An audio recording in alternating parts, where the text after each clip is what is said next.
السلام علیکم ورحمۃ اللہ وبرکاتہ۔ الحمد للہ نحمده ونستعینه ونستغفره ونؤمن به ونتوکل علیہ ونعوذ باللہ من شرور انفسنا ومن سیئات اعمالنا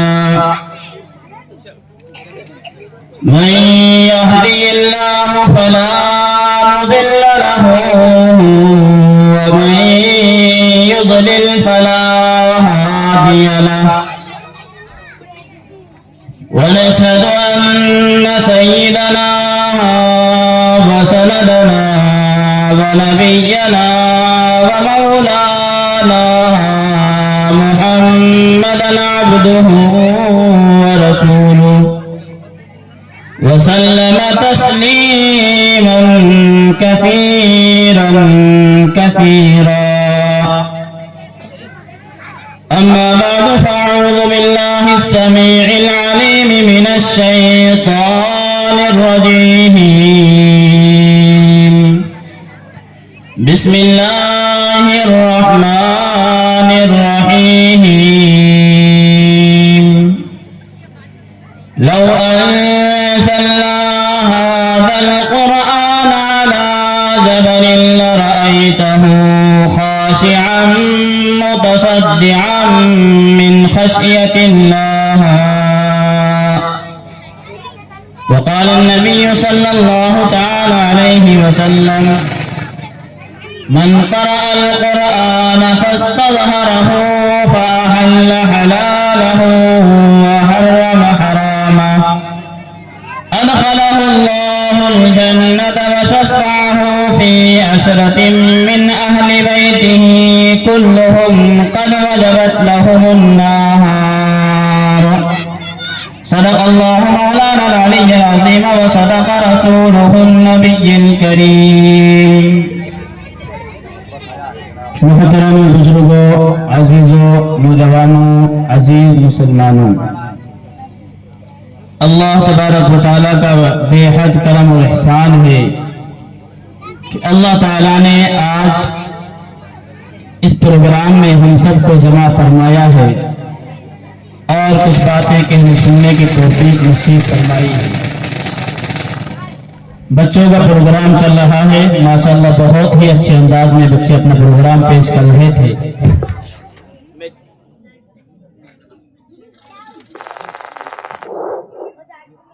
چند گزارشات آپ حضرات کی خدمت میں رکھوں گا، ذرا توجہ سے اور دھیان سے باتوں کو سنیں، جو سمجھ میں آئے اس پر عمل کرنے کی کوشش کریں۔ قرآن کریم اللہ تبارک و تعالیٰ کا نازل کردہ کلام ہے اور ایسی عظمت اور بلندی والا کلام ہے کہ جس انسان کی یا جس چیز کی اس کلام کی طرف نسبت ہو جاتی ہے اس کا مقام اور مرتبہ بھی بڑھ جاتا ہے۔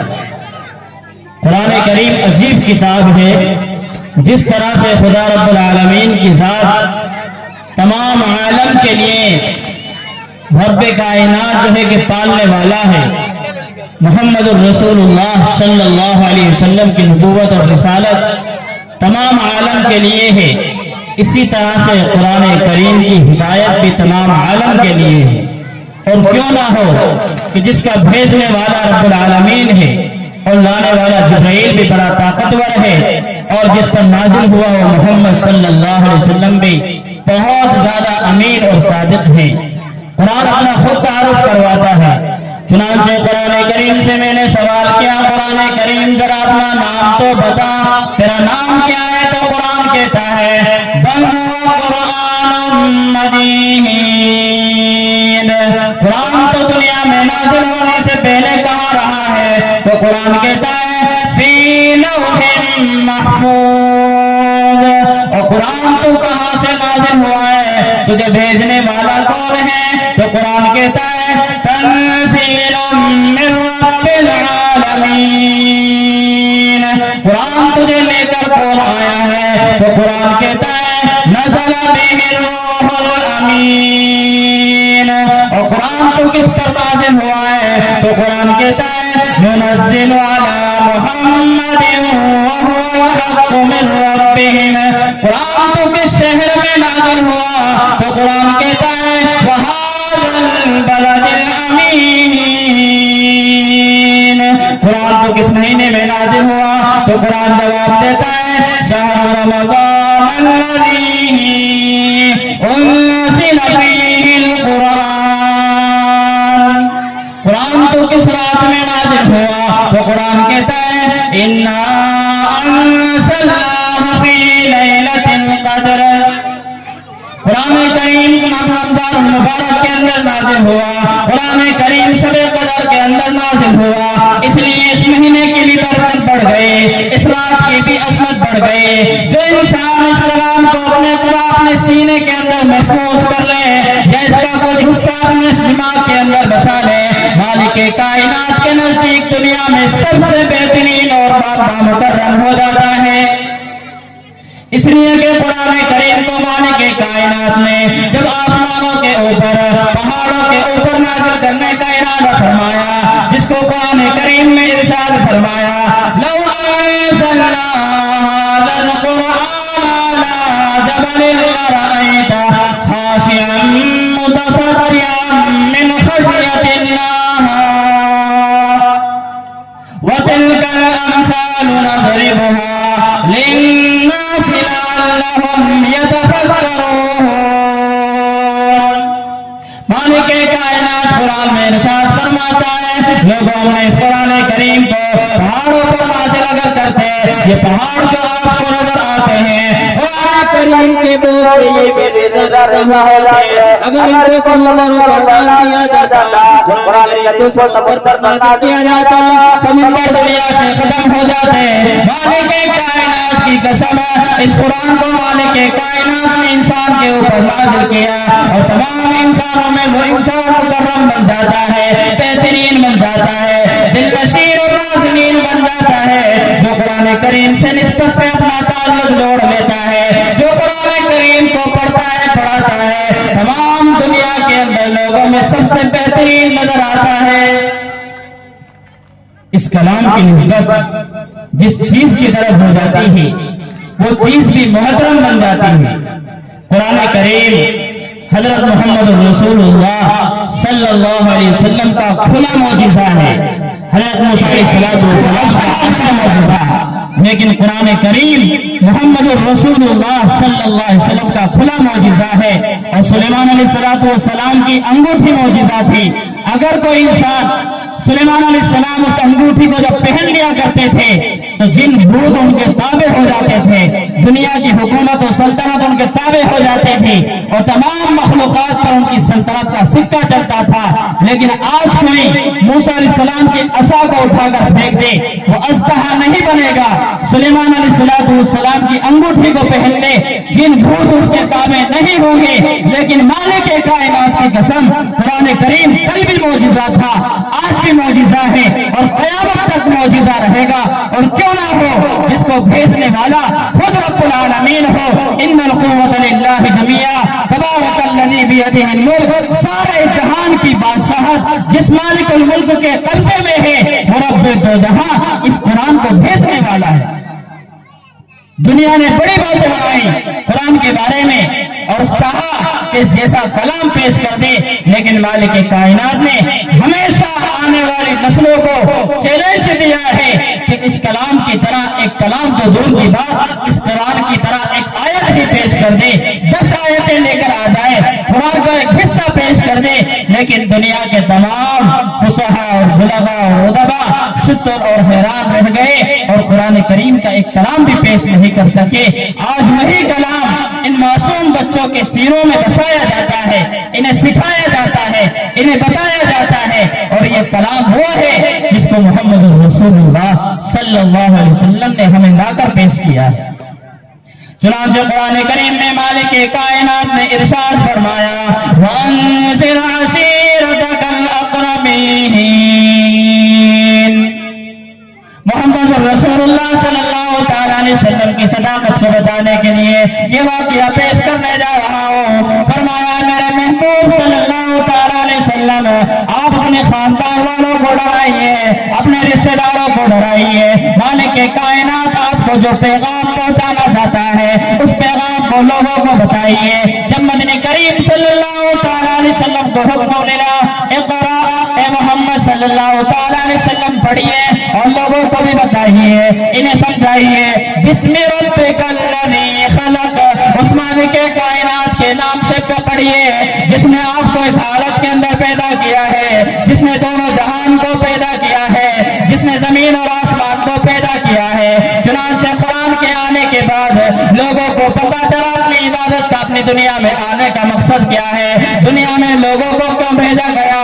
قرآن نے جواب دیا وَمَا خَلَقْتُ الْجِنَّ وَالْإِنسَ إِلَّا لِيَعْبُدُونَ، لوگوں تمہیں دنیا میں مالک کائنات کی عبادت کے لیے بھیجا گیا ہے تاکہ تم دنیا میں رہ کر اس رب دو جہاں کو پہچانو جو دنیا کو پیدا کرنے والا ہے، زمین اور آسمان کو وجود دینے والا ہے، تم کو ماں کے رحم کے اندر وجود دینے والا ہے۔ چنانچہ محمد رسول اللہ صلی اللہ علیہ وسلم کو اس کلام کے ذریعے سے لوگوں کو ڈرانے کا حکم ہوا، دنیا میں آنے کا مقصد سمجھانے کا حکم ہوا، دنیا میں وجود کا مقصد سمجھانے کا حکم ہوا۔ قرآن کریم میں ارشاد فرمایا وَأَنذِرْ عَشِيرَتَكَ الْأَقْرَبِينَ، اے محمد صلی اللہ علیہ وسلم یہ دنیا میں جو لوگ موجود ہیں، آپ کے خاندان والے ہیں، آپ کے رشتہ دار ہیں، ان لوگوں کو بتائیے دنیا میں آئے کیا ہو، دنیا میں بھیجے کیوں گئے ہو، اس دنیا میں جانے کے بعد تمہارے ساتھ کیسا معاملہ پیش آنے والا ہے۔ محمد رسول اللہ صلی اللہ علیہ وسلم کو جیسے ہی حکم ملا، اللہ کے رسول صلی اللہ علیہ وسلم کوہ صفا پر چڑھ گئے اور یہاں پر جانے کے بعد اللہ کے رسول صلی اللہ علیہ وسلم نے ایک اعلان فرمایا وَصَبَاحًا، یہ ایک اعلان تھا جس کے ذریعے سے انسان لوگ جو ہے کہ اس اعلان کو سننے کے لیے متوجہ ہو جایا کرتے تھے، جس طرح سے اعلان کو سننے کے لیے متوجہ ہو جاتے ہیں، دھیان اور توجہ سے اس کلام کو اس بات کو سنتے ہیں۔ محمد الرسول اللہ صلی اللہ علیہ وسلم نے کوہ صفا پہاڑی پر چڑھ کر جو اعلان دیا تھا، یہ میسج دیا تھا، یہ پیغام دیا تھا، جب مالک کائنات کی طرف سے آپ کو لوگوں کو ڈرانے کا حکم آیا، اس سے پہلے کے 3 سال محمد الرسول اللہ صلی اللہ علیہ وسلم لوگوں کو چھپ چھپ کر دعوت دیا کرتے تھے، دھیرے دھیرے سمجھایا کرتے تھے، علل اعلان نہیں دعوت دیا کرتے تھے، لیکن قرآن کریم نے آ کر محمد الرسول اللہ صلی اللہ علیہ وسلم کو علل اعلان دعوت دینے کا حکم دیا۔ پھر آقا نامدار مدینے کے تاجدار محبوب رب غفار مدنی کریم صلی اللہ علیہ وسلم نے کفار مکہ کو مخاطب ہو کر فرمایا آؤ لوگوں آؤ، ذرا میری بات کو سن کر چلے جاؤ، تمہیں مالک کائنات کو فرمان سنانے کے لیے آیا ہوں، آؤ ذرا آ کر محمد الرسول اللہ کا پیغام سن کر چلے جاؤ۔ محمد الرسول اللہ صلی اللہ علیہ وسلم نے سب سے پہلا خطاب کوہ صفا پر فرمایا تھا، تمام لوگوں کو مخاطب کیا تھا، تمام لوگوں کو متوجہ فرمایا تھا، ہر ایک انسان محمد الرسول اللہ کی بات کو سننے کے لیے کوہ صفا پہاڑی پر دوڑتا ہوا آیا تھا۔ جس طرح سے آج اس پروگرام کو سننے کے لیے آپ لوگ تشریف لائے ہیں، ہمارے علاقے کے لوگ تشریف لائیں گے، باہر کے لوگ تشریف لائیں گے، اسی طرح سے محمد الرسول اللہ کا پیغام سننے کے لیے تمام کفار مکہ نے کوہ صفا پہاڑی پر اجتماع فرمایا، مالک کائنات کے پیغام کو سننے کے لیے، قرآن کو سننے کے لیے، محمد الرسول اللہ کے فرمان کو سننے کے لیے۔ ہر انسان اللہ کے رسول صلی اللہ علیہ وسلم کی بات کو سننے کے لیے متوجہ ہوا، اور متوجہ ہو کر اللہ کے رسول صلی اللہ علیہ وسلم نے اپنا پیغام رکھا، اپنی بات رکھی، وہی بات جو مالک کائنات اپنے بندوں سے چاہتا ہے۔ قرآن کے اندر جو قرآن مالک کائنات نے ہمیں دیا ہے، اسی قرآن کو سنانے کے لیے محمد الرسول اللہ صلی اللہ علیہ وسلم نے لوگوں کو جمع فرمایا، اور جمع فرما کر کہا لوگوں 40 سال سے میں تمہارے درمیان زندگی گزار رہا ہوں، میرے لیل و نہار کو دیکھا، میرے اقوال اور اطوار کو دیکھا،